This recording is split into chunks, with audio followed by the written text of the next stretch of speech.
Olá pessoal, seja bem-vindo ao meu canal. Eu sou o professor Pedro Ana Júnior e hoje o tema da nossa videoaula é sobre compliance e a lei anticorrupção, né? O que é compliance e qual a relação que ela tem com a lei anticorrupção. E é importante para quem milita com o direito empresarial, que atende empresas, saberem da importância dessa figura do compliance, por que ela hoje está muito em voga, né? Que as empresas fazem e exige muito, né? Principalmente dos advogados para poder serem contratados, tem que passar por compliance para poder ter aprovação de contratação, porque a questão, a responsabilidade hoje que as pessoas jurídicas têm em relação com esse tema é bastante grande, ainda mais por força da lei anticorrupção. Então, é importante a gente fazer um pequeno histórico sobre isso, né? A questão da corrupção ficou muito presente na década de 70 nos Estados Unidos, que lá se criou a lei anticorrupção. Em 92 nós tivemos no Brasil, quando o Collor foi eleito, a questão dos marajás, dos escândalos da corrupção, que ficou muito, esse assunto ganhou destaque. Aí temos questões de escândalos internacionais que chamaram muita atenção, né? A questão da Enron, a quebra da Enron, a questão da WorldCom, a questão do McDonald's, que houve risco de imagem muito grande dessas empresas, porque teve questões envolvendo corrupção de funcionários, corrupção, né, de agentes públicos, então isso acabou ganhando força, né, nos debates, e no Brasil teve muita força com a questão da Lava Jato, aquelas operações famosas, né, Operação Lava Jato, Dilúvio, do Malaface, Antiquários, Dragão, Grajaú, Proteína, Papel Fantasma e outras coisas mais. E por força de todos esses escândalos envolvendo corrupção, envolvendo agentes públicos de empresas, corrompendo, ou seja, dando favorecimento ativo ou passivo para esses agentes públicos, que se criou em 2013 a Lei Anticorrupção, a Lei 12.486 de 2013, que foi posteriormente regulamentado por um decreto de 2015, e esse decreto foi revogado pelo decreto 11.129 de 2022, que é o mais atual. Tá? Então, o que é compliance, o que é estar em conformidade, né? O que é estar em conformidade na empresa? Então, o termo compliance tem origem no verbo em inglês, né, to comply, que significa agir de acordo com uma regra, uma instrução interna, um comando, um pedido, ou seja, estar em compliance, estar em conformidade com leis e regulamentos externos e internos. Portanto, manter a empresa em conformidade significa atender aos normativos dos órgãos reguladores, né? Ele tem que seguir o que está na lei, tem que seguir o que os órgãos reguladores determinam e tem que seguir também as normas internas da empresa. Então, isso, se a gente pensar bem, é uma coisa que não precisava nem uma questão moral, né, que as empresas têm que ter, quem trabalha em empresa tem que ter, mas a gente sabe que tem casos e casos. Tem países que a questão do jeitinho da corrupção acaba sendo uma questão cultural, que o sistema é feito para que isso ocorra, que a empresa não dê certo, que ela tem que procurar meios alternativos para poder sobreviver, e a gente sabe que uma sociedade adequada isso não seria nem cogitado de fazer, mas infelizmente sabe que isso acaba acontecendo. Estar em conformidade com as exigências regulatórias, novas e políticas internas implica diretamente na longevidade da instituição, porque hoje a gente tem muito na questão da preocupação das empresas com risco de imagem, de escândalo, né? Então, uma empresa que, por exemplo, contrata e o fornecedor usa mão de obra escrava, mão de obra infantil, isso causa sérios problemas de risco de imagem da empresa. Então, hoje a gente sabe que a internet julga, condena, executa, né, as pessoas, as empresas. Então, há uma preocupação muito grande em relação a isso. Então, o compliance ajuda a minimizar esses impactos. Então, seguir as regras de compliance que uma empresa tem que adotar, isso minimizaria esse tipo de impacto. Qual que é a importância do compliance, né? O conceito de compliance visa gerar valor ao negócio e segurar a sobrevivência da empresa, que eu falei para vocês anteriormente. Então, uma atitude inadequada, né, um escândalo envolvendo uma empresa, isso pode comprometer muito a sua imagem e pode fazer com que o seu cliente, consumidor, não adquira aquele produto. Então, por exemplo, se eu sei que aquele produto foi fabricado usando mão de obra infantil, mão de obra escrava, eu acabo não comprando, eu acabo não aceitando. Ou se ela vem de um ato ilícito ou de algum tipo de problema, muitas pessoas deixam de comprar e isso compromete a continuidade da empresa, né? Isso é uma preocupação muito grande que as empresas têm em relação a isso. Então, tem que pesar muito e o compliance tenta evitar isso. Essa prática surge dos grandes impactos financeiros, cuidados dos fatores como ausência de orientações normativas, não ter regra clara, não ter regra manual de conduta dentro da empresa, do que pode fazer, do que não pode fazer, até qual limite eu posso seguir. Então, se isso ficar bem claro, o funcionário não vai extrapolar aquilo, não vai agir inadequadamente. Então, o compliance ajuda a evitar esse tipo de problema. Desalinhamento da empresa com as legislações aplicáveis. Então, o compliance tenta evitar isso, tenta fazer com que a empresa não saia do rumo e caminhe por caminhos obscuros que possam comprometer a sua continuidade. É o caso que a gente vê das empreiteiras, né, que para poder fechar uma obra pública acabavam pagando comissões, propinas para agentes públicos para ter o seu contrato aprovado. Então, isso não é uma conduta adequada, então isso iria contra as regras da compliance. Faltas de ferramentas preventivas adequadas, né? Ou seja, não ter um canal de denúncia, não ter um comitê de compliance para poder fazer a averiguação e poder fazer isso. Falhas na gestão de processos também pode gerar esse problema de compliance e operações sem um estruturado sistema de informação. Então, isso pode gerar problemas e pode fazer com que a imagem da empresa, a continuidade pode ser comprometida, né? E aqui no Brasil a gente tem essa questão do jeitinho brasileiro, que é um problema cultural, e o compliance justamente tenta evitar esse tipo de coisa, né? Então, aqui tu pega até essa charge que, se a gente pensar bem, no passado era muito comum, não tinha problema, né? Por exemplo, desvio verba da segurança pública, emitir notas fiscais frias, não é que não tinha problema, né? Acaba se tornando uma coisa que não era tão problemática assim, mas a gente sabe que é errado. Eu recebi um por fora para deixar entrar celular e armas na cadeia, sabe que isso hoje existe.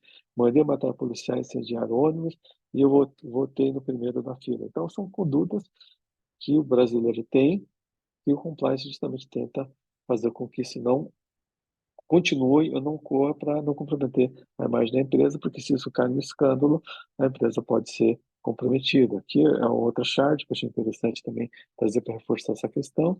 A pessoa está manifestando sobre corrupção e só que estaciona no local proibido e oferece um caixinha, uma propina para o policial para não ser multado.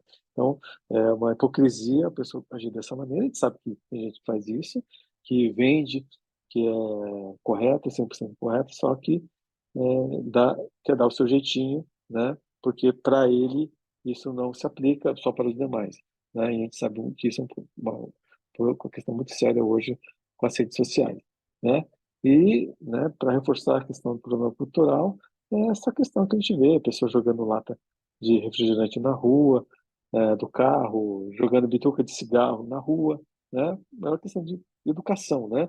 A questão da pessoa querer faltar no trabalho e comprar um atestado médico, né? Ou a família quer viajar e aí para o filho poder faltar na escola, arruma um atestado médico e já está ensinando errado para o seu filho que cidadão ele vai ser no futuro, então isso é um problema sério. Ou que é muito comum também, né? Você está na fila, no seu lugar, e chega uma pessoa, né, quer furar o seu lugar, só porque conhece alguém ali na fila, e você acaba, por causa de sendo prejudicada por essa pessoa. Se a pessoa tivesse um mínimo de educação, ela ia para o fim da fila, não ia se aproveitar, né, da sua relação de amizade para poder furar a fila, né? E isso é um problema sério que a gente tem, não só no Brasil, mas em alguns locais aí, em alguns países que parece que é normal, você sabe que não é, tá? E quem pode trabalhar no compliance, quem é a pessoa responsável pelo compliance? Precisa ser advogado? Muita gente acha que nós tem que ser advogado. Não precisa. Não precisa ser advogado, não precisa ser auditor, não precisa ser nada especificamente. Ele precisa ser uma pessoa que tenha uma visão clara da gestão de riscos, que entende a mente humana, que move as pessoas, porque quem cumpre as leis são pessoas e não empresas. Então, a empresa, ela tem uma responsabilidade pela lei de corrupção, mas quem vai praticar aquele ato é uma pessoa física. E essa pessoa física vai ter seus motivos, seja eles corretos ou não, então tem que entender por que que ela está fazendo aquilo. Então, a pessoa que vai trabalhar com compliance tem que ter esse tipo de sensibilidade, né? E ele não pode querer ser dono do mundo, policial da empresa, né? Não um órgão corregedor que vai estar lá atrás do erro para poder cumprir. Não, ele vai investigar eventuais denúncias, vai investigar eventuais problemas que a empresa está fazendo, aquela conduta que pode eventualmente comprometer a sua imagem, né? Para o compliance, tem que ter alguns parâmetros para que ele possa dar certo. Então, primeiro, tem que ter um compromisso da alta direção, porque não adianta nada querer estabelecer o compliance só para inglês ver, sendo que a alta direção não dá o exemplo, ela não segue, é, não dá apoio e suporte para que o departamento realmente tenha a sua função.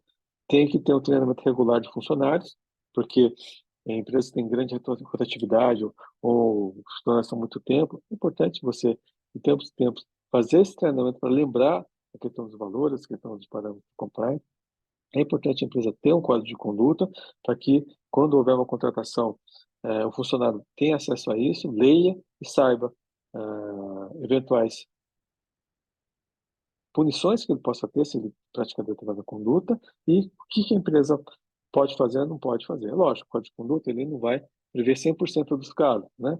Mas ele vai ajudar o funcionário a saber até que ponto ele pode ir, né? Tem que ter um sistema de denúncias ou fraudes, né, para que isso possa ser efetivo. Normalmente tem que ser de maneira anônima, para que não haja perseguição por aquele funcionário, para que ele não seja punido pelo fato de estar denunciando uma coisa que está sendo feita de maneira incorreta. E às vezes ele pode denunciar e aquilo não ir para frente, então, justamente para proteger as partes envolvidas.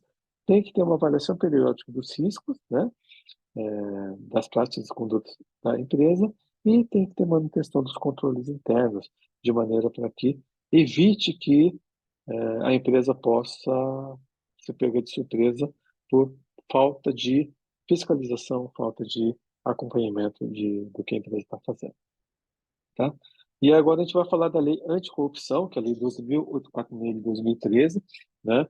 Que ela veio e ela tem reflexos das empresas, né? E por força daqueles escândalos que eu comentei com vocês, Lava Jato, Dilúvio, McDonald's, né? E outras coisas mais, né? Então, as empresas ficaram muito preocupadas com a questão de contratação, hoje, mas o advogado, qual é o impacto que você tem, né? Para você poder ser contratado por uma grande empresa, você tem que passar pelo compliance. Então, a empresa vai fazer uma avaliação, uma análise, né, pesquisa do histórico do prestador de serviço e para poder contratar ou não, né? Então, isso vem muito com a questão da Lava Jato, vem muito com a questão das Zelotes também, né? Que as empresas ganharam corpo nesse tipo de procedimento. Então, qual que é o objetivo da Lei 12.841 de 2003?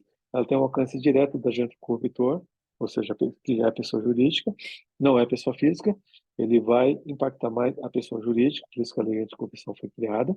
Ele alcança o patrimônio da empresa, então ela vai sentir no seu patrimônio, nos seus bens de direito, o impacto se ela praticou algum tipo de corrupção.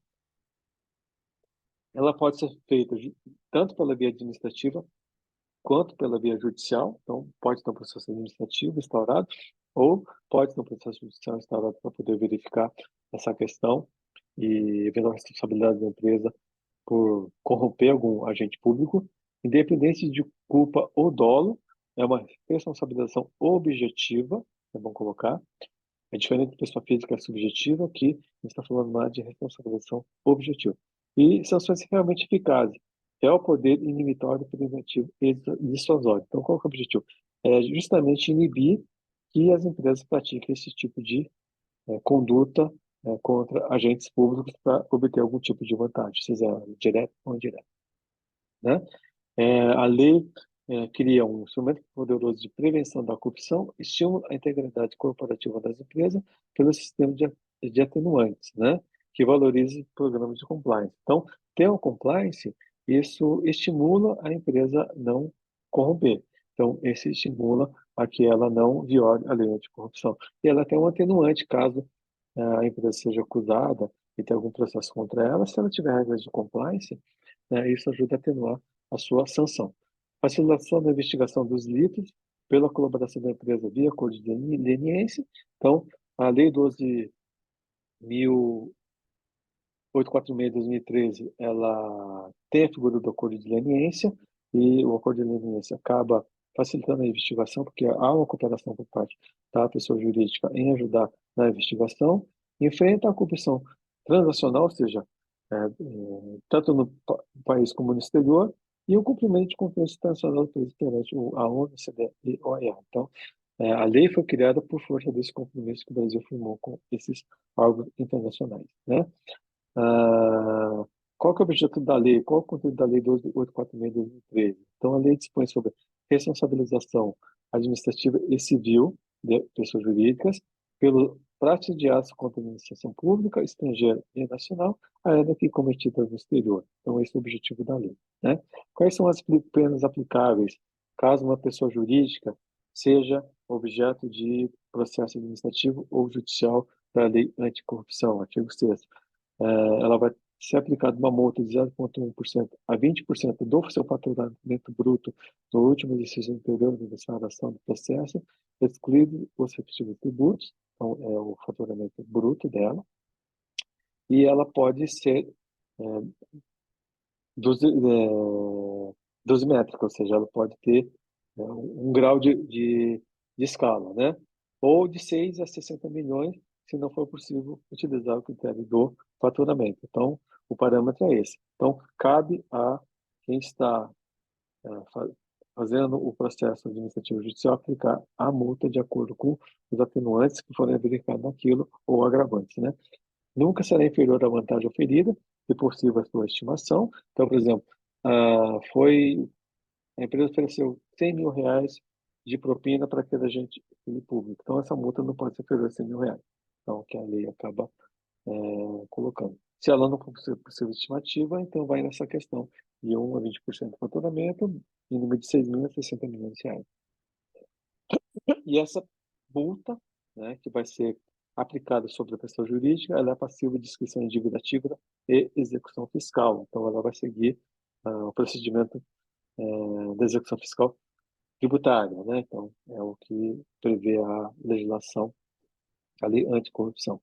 E aí, nós temos além da questão pecuniária, temos as multas apenas aplicadas pela administração. Então, além de você sentir no bolso, né, que atinge o patrimônio, temos a questão da publicidade daquela decisão condenatória. Então, ela vai ser publicada em meio de comunicação de grande circulação, na área de prática da infração, de atuação da pessoa jurídica, ou na sua falta publicação na circulação nacional à expensas da pessoa jurídica. Então, vai ser por diário oficial, vai ser bem divulgado a condenação dessa pessoa jurídica que, né, acaba arranhando a imagem dessa empresa.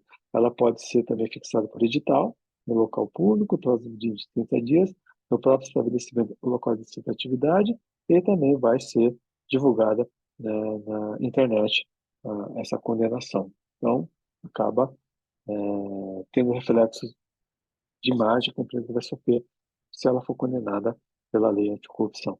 E a questão do compliance, ela é ter a empresa ter compliance é uma atenuante na questão da aplicação dessas sanções, seja elas pecuniárias ou não. O artigo 7º, ela prevê no seu inciso 8º, né, que será considerada como atenuante, né, na aplicação da sanção, a existência de mecanismo e procedimento interno de integridade, auditoria incentivo, a denúncia de irregularidade, a aplicação efetiva de código de ética e de conduta da pessoa jurídica. Para ter compliance, isso ajuda a atenuar a eventual aplicação dessa pena pecuniária e demais sanções que a lei anticorrupção determina. Então, por isso que as empresas hoje criaram, estabeleceram as regras de compliance, porque, né, como é a pessoa física que pratica isso, em nome da pessoa jurídica, a pessoa jurídica, se ela criou esse tipo de conduta, ela acaba dizendo, ó, tem uma regra aqui, só que não foi seguida, então eu não posso ser responsabilizado pela má conduta do meu funcionário. Então, se é verdade que eu demiti ele, ele foi punido, então isso tem que ser aplicado como atenuante, faz sentido, né? E se isso for para a esfera judicial, qual que é as sanções que a empresa vai ter? Está no artigo 19. Perdimento dos bens ou direitos e valores, né? Caso ela não consiga pagar multa, ela vai ter bens arrestados ou penhorados.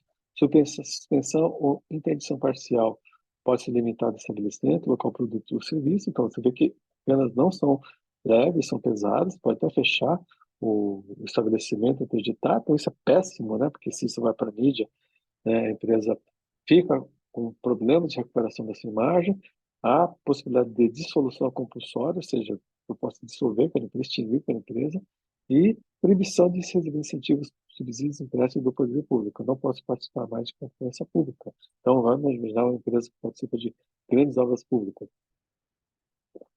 Se ela for condenada, ela não vai poder mais fazer essa contratação. Por isso que muitos empreiteiros acabaram fazendo um acordo de leniência justamente para não ter o seu risco de comprometimento de atividade ocorrer, né?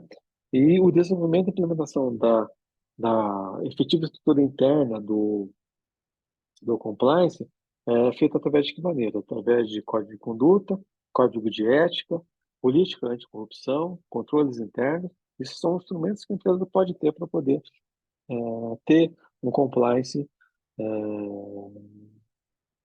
adequado para sua evitar esses problemas.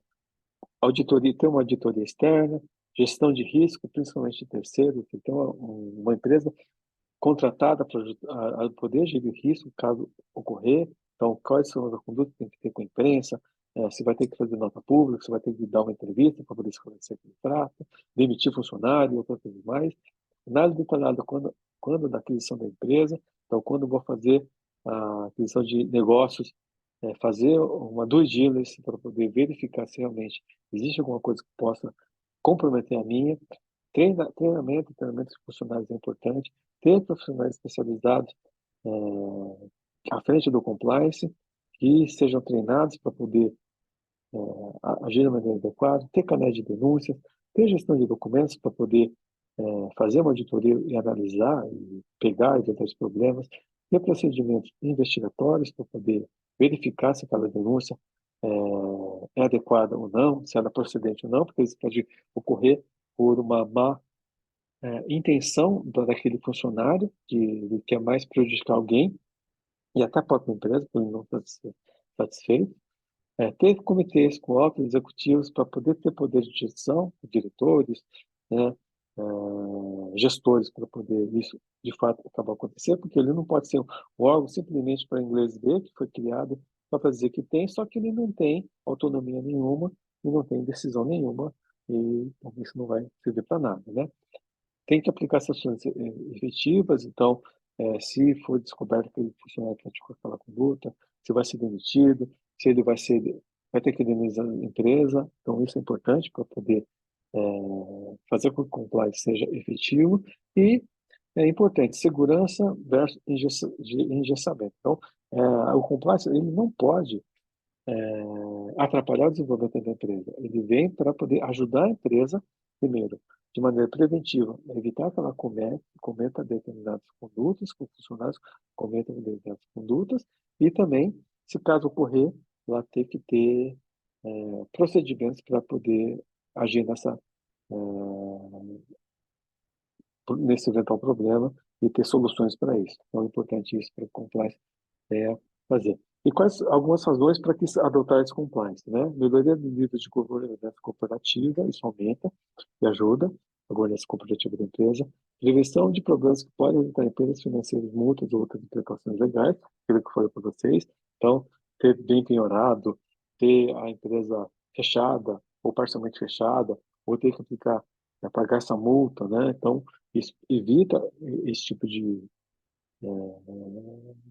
reflexos da empresa, adequar as previsões sobre terceiros dos programas de compliance de grandes companhias para viabilizar a contratação. Então, saber quem está sendo contratado, evitar que esse contratado tome condutas inadequadas em nome da empresa e tente corromper algum agente público para poder ter algum tipo de vantagem, e isso pode respingar na empresa, então isso evita, e isso, lógico, não vai 100% proteger, mas pelo menos vai ajudar a prevenir esse tipo de problema. Adequação das normas internacionais na expansão de mercados externos ou para recebimento de investimentos. Então, a empresa que tem auditoria, tem compliance, então, para os olhos de um eventual investidor ou de um eventual fornecedor externo ou cliente externo, isso acaba ajudando, porque mostra que a empresa tem seriedade, né? E aumenta a credibilidade dessa empresa. Então, por isso que é importante ter essa compliance. Então, o compliance hoje é um mecanismo muito importante para as empresas, principalmente empresas de grande porte, né?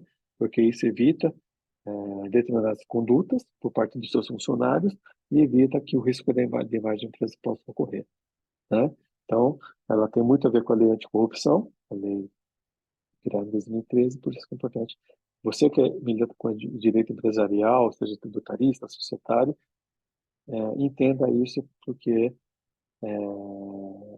ajudaria a você poder ajudar a empresa. E caso você queira ser contratado, né, também pensar muito bem antes de oferecer esse tipo de serviço, tá? Então, isso que eu queria falar com vocês nessa videoaula de hoje e vejo vocês no próximo vídeo. Obrigado, até a próxima.